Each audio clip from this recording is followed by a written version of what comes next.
আসসালামু আলাইকুম রহমতুল্লাহ।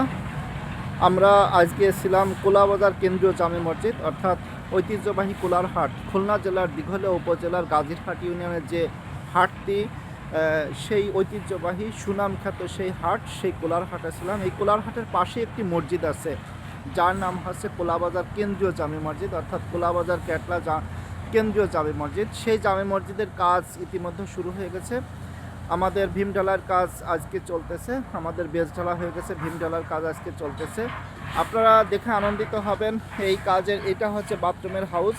আমরা 15 ফিট বাই 5 ফিট চওড়া একটি বাথরুমের যে হাউস, সে হাউসটি তৈরি করেছি এবং টোটাল মসজিদটি হচ্ছে 75 ফিট লম্বা, 46 ফিট চওড়া, অর্থাৎ 8% জমি, টোটালি 8% জমি মসজিদের নামে অক্ষ করা আছে। সেই মসজিদের নামেই ইনশাআল্লাহ এই মসজিদ উন্নয়নের কাজ চলতেছে এবং পুনর্নির্মাণের কাজ চলতেছে। এই মসজিদটি অনেক পুরাতন হওয়ার কারণে, মসজিদের ভবন পুরাতন হয়ে যাওয়ার কারণে আমরা মসজিদটি ভেঙে আবার পুনরায় 3 তলা বিশিষ্ট এই মসজিদটি করার সিদ্ধান্ত নিয়েছি। কমিটিবৃন্দ, বাজার কমিটি, মহল্লাবাসী সহ আশেপাশে যারা গণ্যমান্য ব্যক্তি আছেন সবাই এই মসজিদটি ভেঙে পুনরায় করার সিদ্ধান্ত নিয়েছি। দর্শক, আপনারা যদি কোনো সহৃদয়বান ব্যক্তি যদি আমাদের এই মসজিদে স্বহস্তে মুক্ত হস্তে দান করতে চান তাহলে আমাদের সঙ্গে যোগাযোগ করবেন এবং আপনারা আমাদের সাথে যোগাযোগ করলে আমরা নির্দিষ্ট ঠিকানাও দিয়ে দিব। এবং নির্দিষ্ট ঠিকানা আমি আবারও বলে দিচ্ছি, খুলনা জেলার দিঘলিয়া উপজেলার গাজীরহাট ইউনিয়নের ক্যাটলা গ্রামে, অর্থাৎ কোলারহাট বললে বহুত মানুষ চিনবে। কোলারহাট, দিঘলিয়া তেরোখাদা এসে কোলারহাটের কথা বললে সবাই এই হাটটি চিনবে। এই হাটের পরেই একটি মসজিদ আছে, কোলাবাজার কেন্দ্রীয় জামে মসজিদ নামে পরিচিত, এবং হাটের পরে এই মসজিদটি নির্মাণ করা হয়েছে। দর্শক, অনেক পুরাতন হওয়ার কারণে এই মসজিদটি ভেঙে আমরা পুনরায় করার সিদ্ধান্ত নিয়েছি। আপনাদের কাছে অনুরোধ, সমস্ত মুসলিম ভাই বোনের প্রতি অনুরোধ, যদি কোনো সহৃদয়বান ব্যক্তি আমাদের এই মসজিদে দান করতে চান, আল্লাহর ঘরে মুক্ত হস্তে দান করতে চান, তাহলে নির্দ্বিধায় ইনশাআল্লাহ দান করতে পারেন এবং এই দানকে আল্লাহ তাআলা অবশ্যই আপনাদের কবুল করবে। কারণ একটি মসজিদ ঘর করাটা আসলে একটা সৌভাগ্যের ব্যাপার। সকলে এটা করতে পারে না বা সকলে করতে পারে না। আল্লাহ তাআলা যাদেরকে কবুল করে তারাই শুধু পারেন।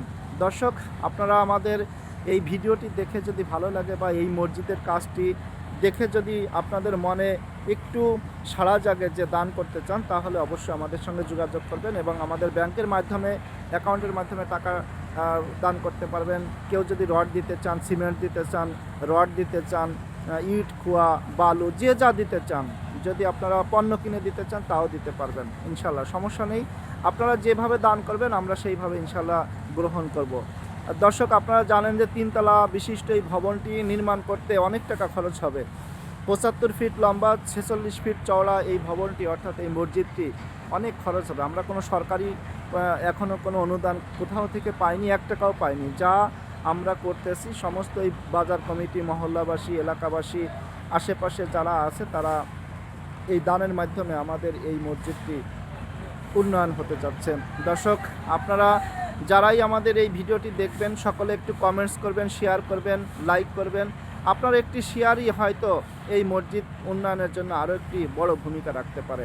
সেই পরিপ্রেক্ষিতে আপনাদের প্রতি অনুরোধ, যারা আমাদের ভিডিওটি দেখবেন তারা অবশ্যই আমাদের এই ভিডিওটি শেয়ার করে দিবেন এবং যাতে দেশের মানুষ সহ বিদেশে যারা অবস্থান করছেন তারা যেন এই ভিডিওটি দেখে আরও উৎসাহ উদ্দীপনা হতে পারে।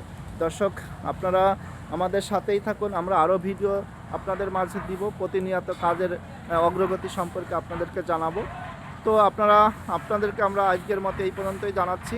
সকলে ভালো থাকবেন, সুস্থ থাকবেন, আপনাদের নিজেদের শরীরের প্রতি খেয়াল রাখবেন এবং আমি আবারও বলছি যে আপনারা যদি কোনো সহৃদয়বান ব্যক্তি এই মসজিদে দান করতে চান তাহলে মুক্ত হস্তে দান করতে পারবেন আল্লাহর ঘরে। সকলে ভালো থাকুন। আসসালামু আলাইকুম ওয়া রাহমাতুল্লাহ।